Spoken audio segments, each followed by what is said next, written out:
Hello guys and welcome to another video on how to do things on Chess.com by Chesscom support. My name is Milita and today I'm going to talk more about the disconnect timer and how it works for each game setting, so be sure to subscribe and to stay until the end of the video so you can learn more about this. You may have noticed that if you take a while to move at the start of your game, you'll get a warning that if you don't move soon enough, the game will be abandoned. Likewise, if you take too long to make a move in the middle of the game, sometimes the same thing can happen. And what does this mean? No one wants to wait around for an opponent who isn't there, so we have a few ways to prevent players from having to wait for an unresponsive player. When a new game starts, you have a certain amount of time to make your first move, or the game is considered abandoned.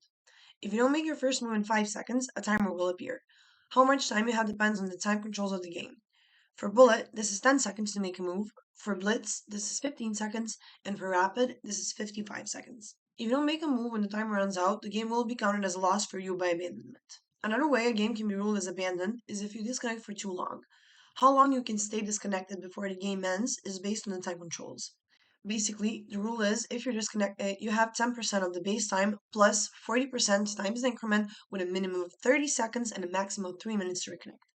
If you can't reconnect in this amount of time, the game will be ended. If the player disconnects in a totally lost position, let's say -5 or worse, the game will be ruled as abandoned after only 15 seconds, regardless of the time control. The last and little known way to time out is if you're still connected, but take a very long time to make one move. This can only happen before 10 moves are made in the game. After the 10 moves, you can use as much time as you like on any move, but before 10 moves are made, if you use more than 50% of the time on one move, you will be considered to have abandoned the game.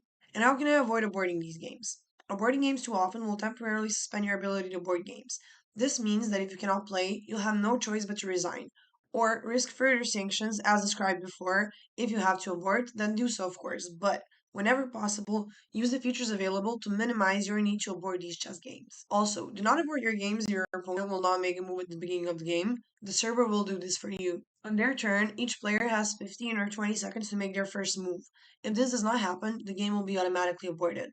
This has a negative effect on the fair play record of the person who does not move. But if you hit abort, it affects your record, so it's the best to be patient for a few seconds. I hope this helped you and you learn more about the disconnect timer and how it works and why you disconnect from games and how you can prevent this from happening. If you have any questions, you can leave them in the comments below, or you can send me an email at support@jazz.com and I will be happy to help you with all your questions. Bye and good luck with your games.